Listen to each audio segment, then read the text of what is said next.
ദൈവനാമം മഹത്വപ്പെടുമാറാകട്ടെ. അനുഗ്രഹിക്കപ്പെട്ട ഒരു പുതിയ ദിവസത്തിൽ ദൈവവചനവുമായി തങ്ങളുടെ ഭവനങ്ങളിലേക്ക് കടന്നു വരുവാൻ സ്വർഗത്തിലെ ദൈവം നൽകിയ നല്ല ഭാഗ്യത്തിനായി കർത്താവിനെ സ്തുതിക്കുകയാണ്.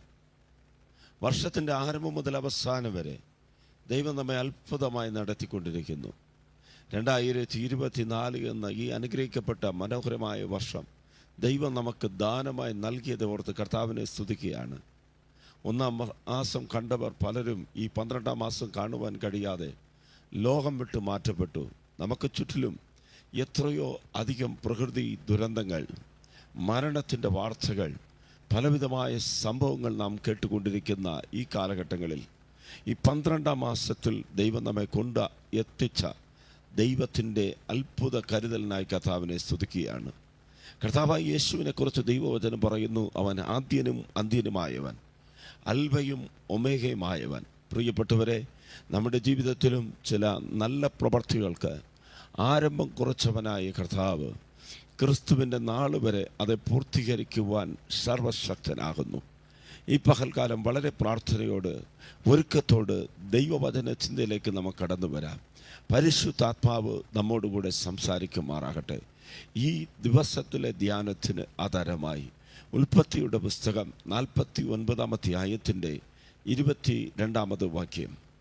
യോസേഫ് ഫലപ്രദമായ ഒരു വൃക്ഷം, യോസേഫ് ഫലപ്രദമായ വൃക്ഷം, നീരുറവനരികെ ഫലപ്രദമായ ഒരു വൃക്ഷം തന്നെ, നീരുറവയുടെ അരികെ ഫലപ്രദമായ വൃക്ഷം തന്നെ. അതിന്റെ കൊമ്പുകൾ മതിലിന്മേൽ പടരുന്നു, അതിൻ്റെ കൊമ്പുകൾ മതിലിന്മേൽ പടരുന്നു.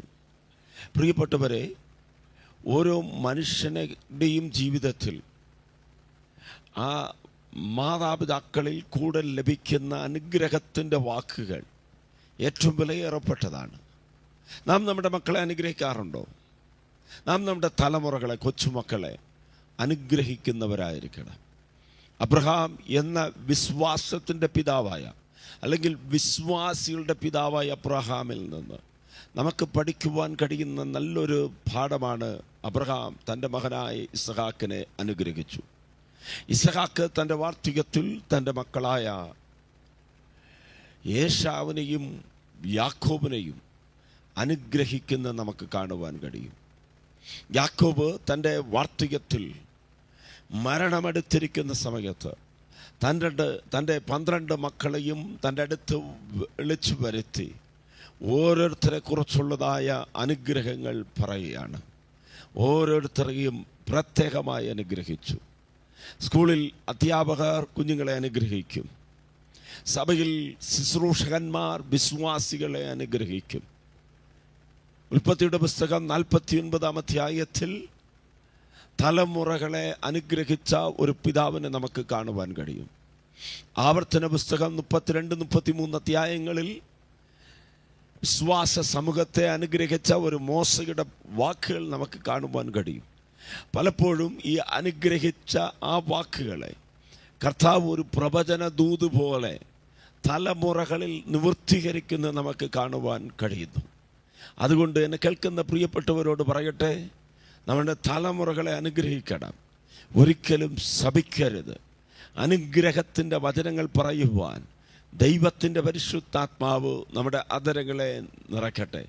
പലപ്പോഴും വഴിതെറ്റിപ്പോയ തലമുറകളുണ്ട്, തെറ്റിൽ അകപ്പെട്ടു പോയവരുണ്ട്, ജീവിതത്തിൽ പലവിധമായ ദുർശീലങ്ങൾക്ക് അടിമപ്പെട്ടു പോയവരുണ്ട്.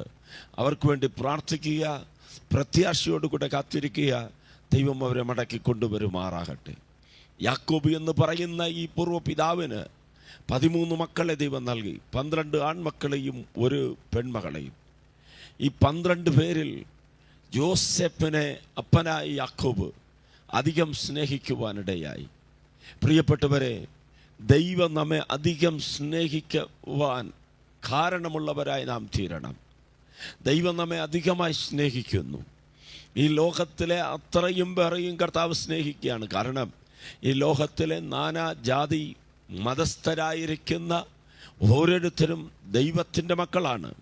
എന്നാൽ ആരെയാണ് ദൈവം അധികം സ്നേഹിക്കുന്നത്? തൻ്റെ ഏകജാതനായ പുത്രനാം യേശുവിൽ വിശ്വസിച്ച് കർത്താവായ ദൈവം നമുക്ക് നൽകിയ കൽപ്പനകളെ അനുസരിക്കുന്നവരാരുണ്ടോ അവരെ കർത്താവ് അധികമായി സ്നേഹിക്കും. അവർക്കാണ് ദൈവത്തിൻ്റെ അനുഗ്രഹങ്ങൾ ലഭിക്കുന്നത്. ജോസഫിനെ ദൈവം സ്നേഹിക്കുന്നതിനും ജോസഫിനെ അപ്പൻ സ്നേഹിച്ചതിനും ചില പ്രത്യേകതകളുണ്ട്. കാരണം മറ്റെല്ലാ മക്കൾക്കും അമ്മമാരുണ്ടായിരുന്നു. ജോസഫിൻ്റെ സഹോദരങ്ങളായ മക്കൾക്കെല്ലാം അമ്മമാർ കൂട്ടത്തിലുണ്ടായിരുന്നു. എന്നാൽ ജോസഫിൻ്റെ അമ്മയായ രാഗേൽ ജീവിതയാത്രയുടെ നടുവിൽ മരണപ്പെട്ടു പോയി. 12 സഹോദരന്മാരുടെ ഇടയിൽ ജോസഫ് ഒറ്റപ്പെടുത്തപ്പെട്ടവനായിരുന്നു. ജോസഫിനെ എല്ലാവരും കുറ്റം പറഞ്ഞുകൊണ്ടിരിക്കുകയാണ്. ജോസഫിന് വിരോധമായവർ എഴുന്നേറ്റു. ജോസഫിനെ അപ്പൻ സ്നേഹിച്ചതുകൊണ്ട് അസൂയ കൊണ്ട് കൊല്ലുവാൻ വേണ്ടി പദ്ധതികൾ ഒരുക്കിക്കൊണ്ടിരിക്കുകയാണ്. എന്നാൽ ജോസഫ് തൻ്റെ ജീവിതയാത്രയിൽ തികച്ചും ഏകനായി, കണ്ണുനീരിൻ്റെ താഴ്വരയിൽ കൂടെ പോകുന്നവനായി, ജീവിതത്തിൽ കഷ്ടതകളും വേദനകളും അനുഭവിച്ചവനായി ജീവിച്ചു. 17-ാമത്തെ വയസ്സിൽ തൻ്റെ അപ്പൻ്റെ വീട് വിട്ട് ഇറങ്ങേണ്ടത് വന്നു. സഹോദരന്മാരെ കാണുവാൻ വേണ്ടി കടന്നു വന്ന ജോസഫിനെ ഇസ്മായേലിയർക്ക് 20 വെള്ളിപ്പണത്തിന് സഹോദരന്മാർ വിറ്റു. അതിനു മുൻപേ അവനെ പൊട്ടക്കിണറ്റിൽ വലിച്ചെറിഞ്ഞു.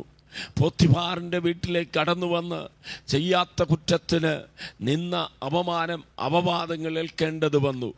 അവിടെ നിന്ന് കാരാഗ്രഹത്തിലേക്ക് പോകേണ്ടത് വന്നു. തൻ്റെ ജീവിതത്തിൻ്റെ യാത്രകളിലെല്ലാം വളരെ വേദനകളും കയ്പും കഷ്ടതകളിൽ കൂടെ കടന്നു പോകുന്ന ജോസഫിനെ കുറിച്ച് അപ്പൻ പറയുന്ന ഒരു വചനമുണ്ട്. പ്രവചന ദൂതായിട്ട് അപ്പൻ പറയുകയാണ്, ജോസഫ് ഫലവത്തായ മുന്തിരി വള്ളി.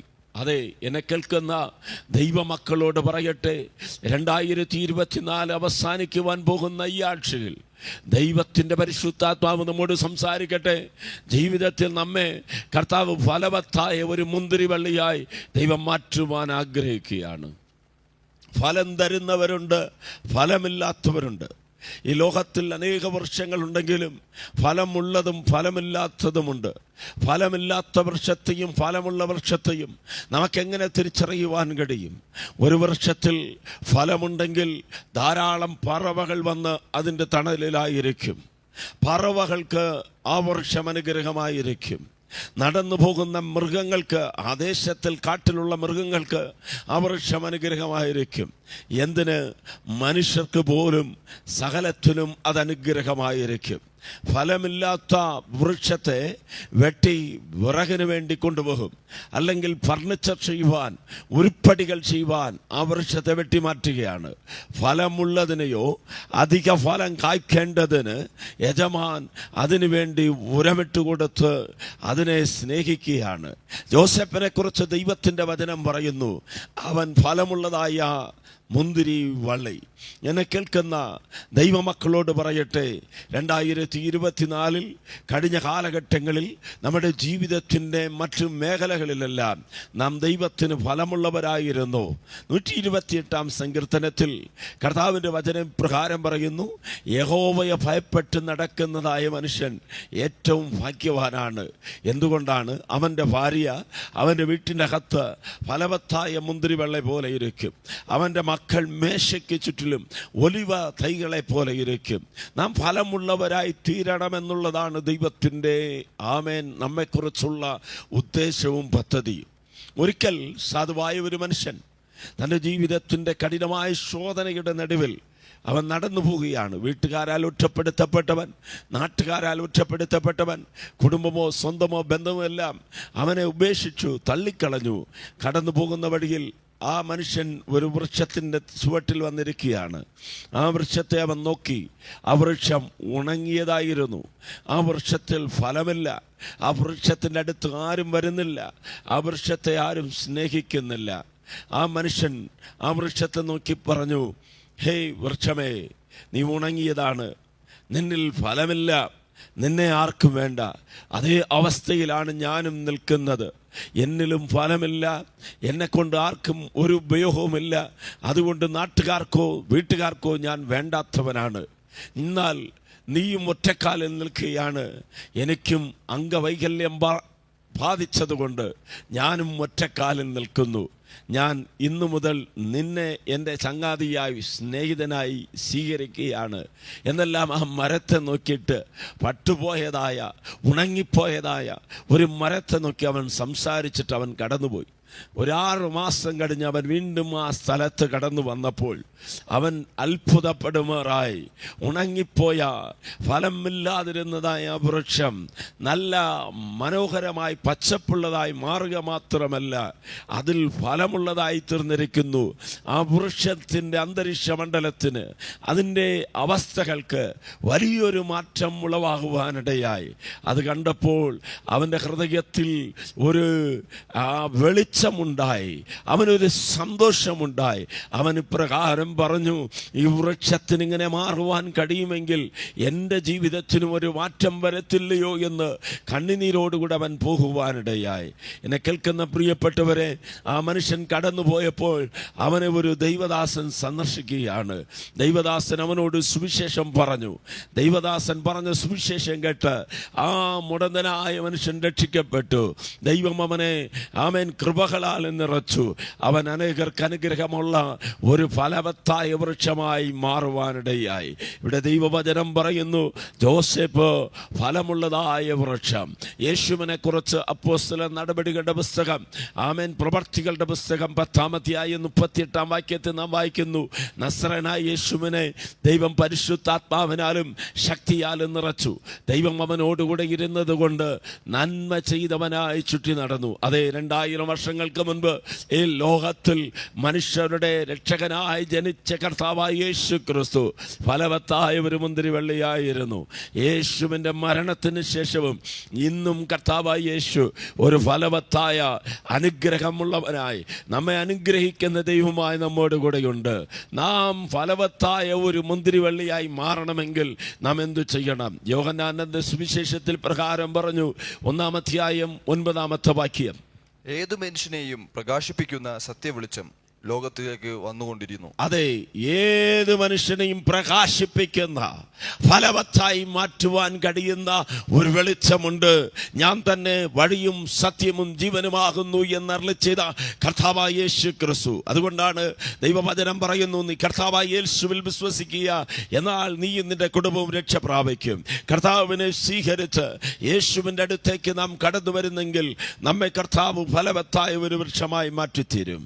അവൻ ലേഖനം 1-ാം അധ്യായം 28-ാമത്തെ വാക്യം, അവനെ ഞങ്ങൾ അറിയിക്കുന്നതിൽ ഏതു മനുഷ്യനെയും ക്രിസ്തുവിൽ തികഞ്ഞവനായി നിർത്തേണ്ടതിന്. അതെ, കർത്താവായ യേശുവിനെ നാം അറിയിക്കുന്നത് കൊണ്ട് യേശുവിനെ സ്വീകരിക്കുന്ന ഏത് മനുഷ്യനെയും ക്രിസ്തുവിൽ തികഞ്ഞവനായി മാറ്റുകയാണ്. ഉപയോഗമില്ലാത്തതിനെ, വലിച്ചെറിയപ്പെട്ടതിനെ, എൻ്റെ ഭാഷയിൽ പറഞ്ഞാൽ യൂസ്ലെസ്സായി കുപ്പത്തൊട്ടിയിൽ അല്ലെങ്കിൽ വേസ്റ്റ് ബോക്സിൽ ഇടപ്പെട്ട ഒന്നിനെ ദൈവം ഉപയോഗമുള്ളതായി മാറ്റുന്നു. എങ്ങനെ മാറും? ഈ സുവിശേഷത്തിൻ്റെ ശക്തി, വചനത്തിൻ്റെ ശക്തി, ക്രിസ്തുവിൻ്റെ മുഖപ്രകാശം നമ്മുടെ ജീവിതത്തിലേക്ക് കടന്നു വരുമ്പോൾ നമ്മുടെ ജീവിതത്തിലെ വരണ്ട ഉണങ്ങിയ അവസ്ഥകളെ മാറ്റിയിട്ട് ദൈവം നമ്മെ ഫലവത്തായ നിലയിലേക്ക് കൊണ്ടുവരും. ഈ പകൽക്കാലം ഒരു തീരുമാനമെടുക്കാമോ? തകർന്നു പോയവർ ഈ സന്ദേശം കേൾക്കുന്നുണ്ട്. കുടുംബജീവിതത്തിൽ തകർക്കപ്പെട്ടവർ, വിദ്യാഭ്യാസ മേഖലയിൽ തകർക്കപ്പെട്ടവർ, ജോലിക്ക് വേണ്ടി കാത്തിരിക്കുന്നു, തകർച്ചയെ മുൻപിലുള്ളൂ. ജോലിക്ക് പോകുന്ന സ്ഥലങ്ങളിലെല്ലാം ഉപേക്ഷിക്കപ്പെട്ട് കടന്നു വരികയാണ്.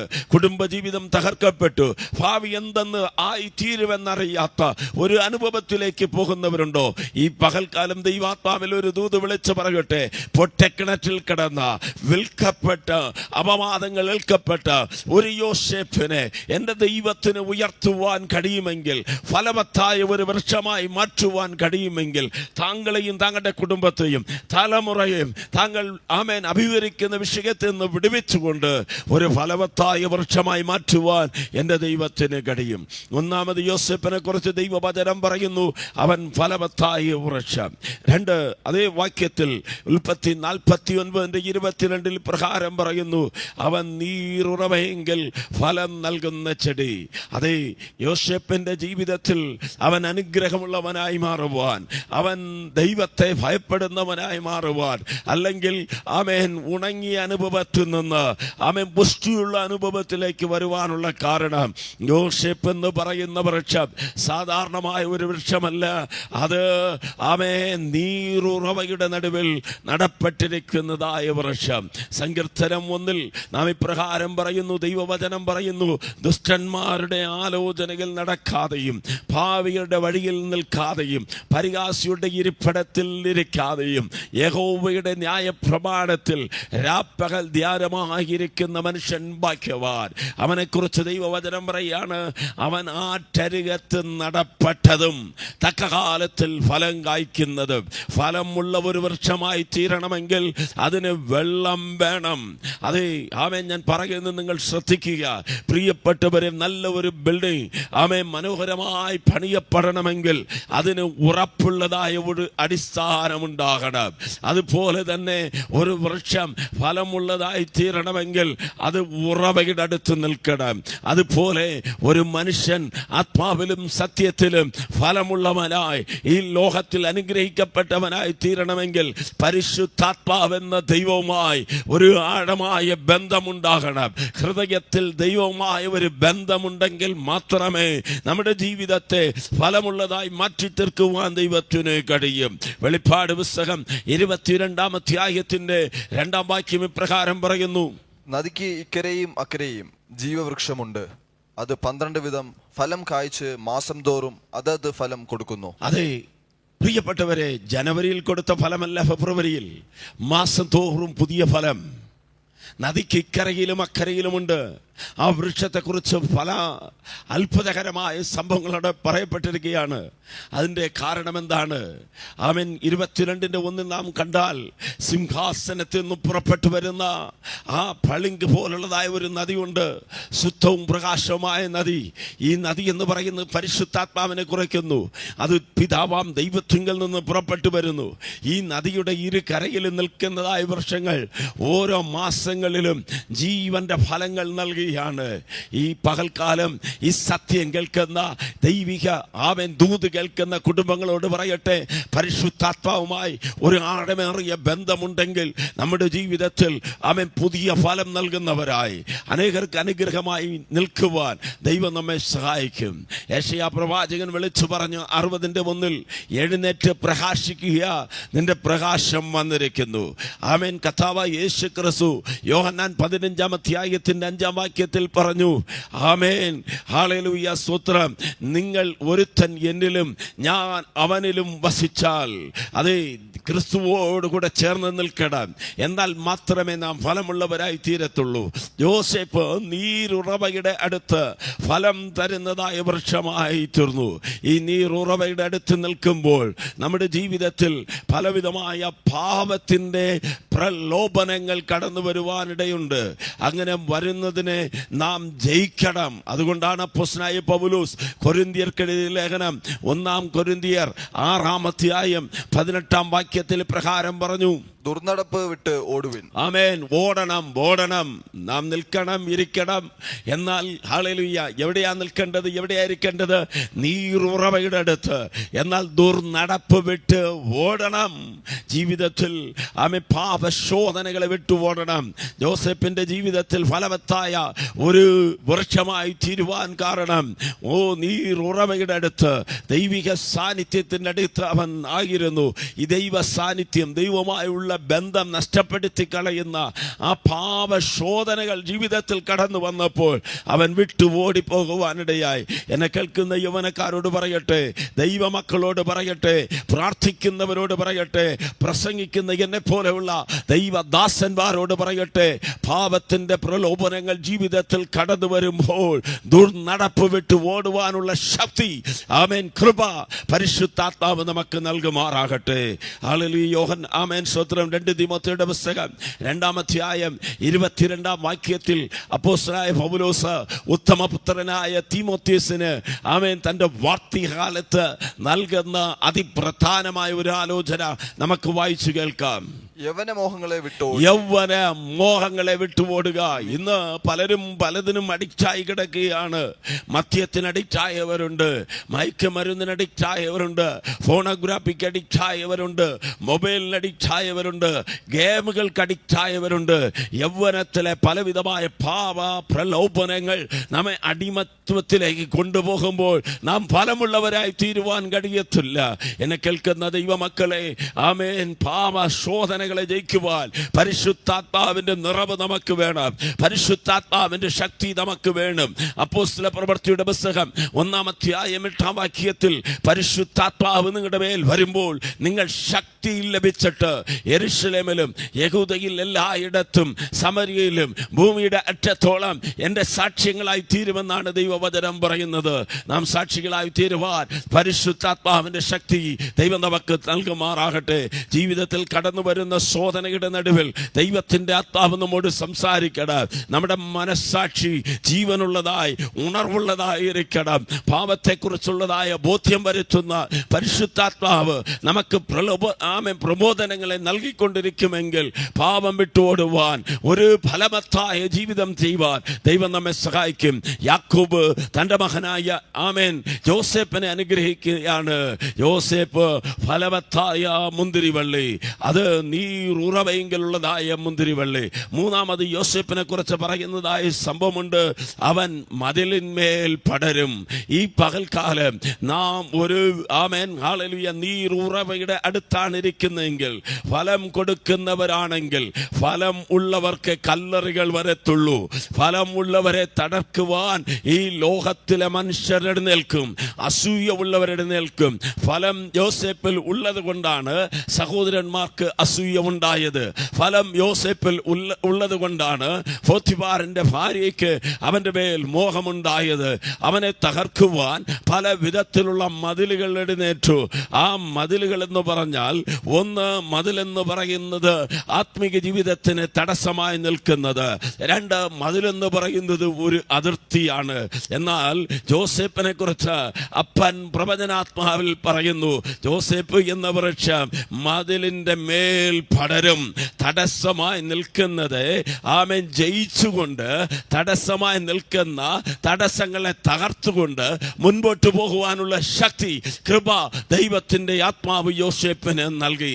നീറുറവയുടെ നടുവിൽ നിൽക്കുന്ന ഫലവത്തായ മുന്തിരിവള്ളിക്ക് ദൈവം തരുന്ന കൃപയാണ്. എന്നെ കേൾക്കുന്ന ദൈവമക്കളോട് പറയട്ടെ, ജീവിത യാത്രയിൽ പലവിധമായ തടസ്സങ്ങൾ ഉണ്ടാകാം. ചിലർ നമ്മെ തകർക്കുവാൻ വേണ്ടി ഗൂഢ തന്ത്രങ്ങൾ മെനയാം. നമുക്ക് വിരോധമായി ഗണികളെ വയ്ക്കാം.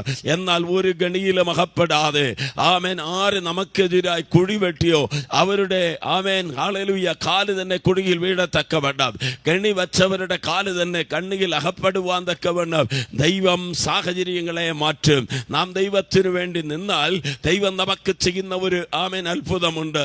നമ്മെ തകർക്കുവാൻ വച്ച മതിലുകളെ, നമ്മെ ആമേൻ ഹല്ലേലൂയ ഉന്മൂല നാശം ചെയ്യുവാൻ വേണ്ടി നമുക്കെതിരെ ഒരുക്കപ്പെട്ട ആയുധങ്ങളെ നമ്മുടെ വളർച്ചയ്ക്കുള്ള കോവണിയായി മാറ്റി നമ്മെ ഉയർത്തുവാൻ ദൈവത്തിന് കഴിയും. ഞാൻ ആത്മാവിൽ പ്രകാരം പറയുവാൻ ആഗ്രഹിക്കുകയാണ്, ജോസേപ്പിനെ ആരും അറിയരുതെന്ന്, ജോസേപ്പിനെ ഇല്ലായ്മ ചെയ്യണമെന്നാണ് മതില് പണിതത്. എന്നാൽ ആ മതില് ആമേൻ ജോസേപ്പ് ഒരു ആമേൻ ഹല്ലേലൂയ നിലവാരത്തിൽ നിന്ന് ഉന്നത നിലവാരത്തിലേക്ക് വളരത്തക്ക നിലയിൽ ആമേൻ ആ മതിലിന്റെ മേൽ അവൻ വളരുവാനിടയായി. ഒന്ന് ശ്രദ്ധിച്ച് ആത്മാവിലൊന്ന് കണ്ട് ആമേൻ താഴെ കിടക്കേണ്ട, പന്തലിൽ കിടക്കേണ്ട ഈ മുന്തിരിവള്ളി ഇന്ന് മതിലിന്റെ മേൽ പടരുകയാണ്. ആ മതിലും കടന്ന് അതിർത്തി കടന്ന് പോകുവാനിടയായി. ഇപ്പോൾ ലോകം മുഴുവനും അതിനെ കാണത്തക്ക നിലയിൽ അതിന് ഒരു ഉയർച്ച വരുവാനിടയായി. കർത്താവായ യേശു പറഞ്ഞു, ഞാൻ ഉയർത്തപ്പെട്ടാൽ സകല മനുഷ്യരുമെങ്കിലേക്ക് ആകർഷിക്കപ്പെടും. നമ്മെ ഉയർത്തുന്നത് കർത്താവാണ്. നമ്മുടെ ഉയർച്ചയെ, നമ്മുടെ വളർച്ചയെ, നമ്മുടെ അനുഗ്രഹത്തെ തകർക്കുവാൻ ഈ ലോകത്തിലെ ഒരു ശക്തിക്കും കഴിയത്തില്ല. ഈ പകൽക്കാലം ദൈവിക സന്ദേശം കേൾക്കുന്ന പ്രിയ കുടുംബങ്ങളോട് പറയട്ടെ, നിങ്ങളുടെ ജീവിതത്തെ മാറ്റിമറിക്കുവാൻ ദൈവത്തിന് കഴിയും. പ്രത്യാശ ഉള്ളവരായി തീരുക. ഈ 12-ാം മാസത്തിൽ ഫലവത്തായ ഒരു മുന്തിരിവള്ളിയായി ദൈവത്തിന്റെ നാമത്തിന് മഹത്വകരമായ ഒരു ജീവിതം ചെയ്യുവാൻ സർവശക്തൻ ശക്തനായ ദൈവം നമുക്ക് കൃപ നൽകുമാറാകട്ടെ. 3 അനുഗ്രഹിക്കപ്പെട്ട ചിന്തകൾ പറഞ്ഞു. 1, ഫലം തരുന്ന ചെടിയത്. 2, നീരുറവയുടെ അടുത്ത് ഫലം നൽകുന്നതായ ജോസഫ്. 3, തടസ്സങ്ങളെ മാറ്റി മതിലിന്മേൽ വളരുന്നതായ ഒരു ചെടിയായി മാറി. ഒരു ദൈവദാസി ഇപ്രകാരം ആമേൻ അനുഗ്രഹമൊന്നുമില്ലാത്ത സാധാരണമായ കുടുംബത്തിൽ ജനിച്ചു വളർത്തപ്പെട്ടു. പെട്ടെന്ന് കർത്താവ് ആ മകളെ അനുഗ്രഹിച്ചു. അവൾ ഉയർത്തപ്പെട്ടു. അനേകർ അവളെ അന്വേഷിച്ചു വന്നു. പലർ സഭ പണിയണം, മിഷണറിമാരെ സഹായിക്കണം എന്ന് വേണ്ട പല കാര്യങ്ങൾ പറഞ്ഞ് അവളുടെ അടുത്ത് വരുവാനിടയായി. വരുന്നവർക്കെല്ലാം കൊടുത്തു. എന്നാൽ ഒരു ദിവസം അവളുടെ ഹൃദയത്തിലൊരു ചിന്ത ഉണ്ടായി. ഞാൻ എന്നാ ബാങ്കാണ് നടത്തുന്നത്, എന്നെ അന്വേഷിച്ച് എല്ലാവരും വരുന്നത്. ഒരു നീരസം ഹൃദയത്തിൽ വന്നു. അന്ന് അവൾ പ്രാർത്ഥിക്കാൻ വേണ്ടി തൻ്റെ പ്രാർത്ഥനാ മുറിയിൽ കടന്നുപോയപ്പോൾ പ്രാർത്ഥിക്കുവാൻ കഴിഞ്ഞില്ല. എന്തോ ഒരു തടസ്സം. പക്ഷേ എന്തുകൊണ്ടാണ് കർത്താവെ പ്രാർത്ഥിക്കാൻ കഴിയാത്തത്? കർത്താവ് ഒരു ചിന്ത അവളുടെ ഹൃദയത്തിൽ കൊടുത്തു. വറ്റിപ്പോയ വെള്ളമില്ലാത്ത കിണറെ തേടി ആരും വരത്തില്ല. വെള്ളമുള്ള കിണറെ തേടി അന്വേഷിച്ച് ജനം വരുന്നത് എന്തുകൊണ്ടാണ്? ഉറവ ഉള്ളത് കൊണ്ടാണ്. എന്നെ കേൾക്കുന്ന പ്രിയപ്പെട്ടവരെ, ഉറവ വറ്റിപ്പോകരുത്. ദൈവമാണ് ഉറവ നൽകിയത്. ഈ ഉറവ അടയ്ക്കുവാൻ ആർക്കും കഴിയത്തില്ല. നാം അടയ്ക്കുന്നവരല്ല, അനേകർക്ക് അനുഗ്രഹമായി മാറുവാൻ സർവകൃപാലുവായ ദൈവം കൃപ നൽകുമാറാകട്ടെ. യോസേപ്പിനെ പോലെ ഫലവത്തായ ഒരു ജീവിതം ചെയ്യുവാൻ ദൈവം നമ്മെ സഹായിക്കട്ടെ. പ്രാർത്ഥിക്കാം. സ്നേഹവാനായ ഞങ്ങളുടെ നല്ല ദൈവമേ, അനുഗ്രഹിക്കപ്പെട്ട ഈ പകൽക്കാലം ദൈവത്തിൻ്റെ പരിശുദ്ധാത്മാവ് ജോസഫിൻ്റെ ജീവിതത്തിൽ നിന്ന് ഞങ്ങളോട് സംസാരിച്ച മനോഹരമായ വചനങ്ങൾക്കായി സ്തോത്രം. ഞങ്ങളെ തന്നെ സമർപ്പിക്കുന്നു നാഥ. അങ്ങയുടെ വരവിന് വേണ്ടി ഞങ്ങളെ ഒരുക്കണം. ജീവിതത്തിൽ ഒറ്റപ്പെടുത്തപ്പെട്ടവരായി നിരാശയിലും ശാപത്തിലും ശത്രുവിൻ്റെ ബന്ധനങ്ങളിൽ കഴിയുന്നവരെ ദൈവം പിടിപ്പിക്കണം. ഈ പകൽക്കാലം ഈ സന്ദേശം കേട്ട ഓരോ ജീവിതങ്ങളിലും വലിയ രൂപാന്തരം, വലിയ മാറ്റം സംഭവിക്കട്ടെ. രോഗികൾ സൗഖ്യമാകട്ടെ. തലമുറകൾ അനുഗ്രഹിക്കപ്പെടട്ടെ. പിതാവിൻ്റെയും പുത്രൻ്റെയും പരിശുദ്ധാത്മാവിൻ്റെയും നാമത്തിൽ പ്രിയപ്പെട്ടവരെ അനുഗ്രഹിക്കുന്നു. മഹത്വം കർത്താവിന്. യേശുവിൻ്റെ നാമത്തിൽ പ്രാർത്ഥിക്കുമ്പോൾ കേൾക്കണം നല്ല പിതാവേ. ആമേൻ. നിങ്ങളുടെ പ്രാർത്ഥനാ വിഷയങ്ങൾ, നല്ല സാക്ഷ്യങ്ങൾ, വിലപ്പെട്ട നിർദ്ദേശങ്ങൾ വിളിച്ചറിയിക്കാൻ മറക്കണ്ട. ഞങ്ങൾ നിങ്ങൾക്ക് വേണ്ടി പ്രാർത്ഥിക്കും. May God bless you. Amen. Amen.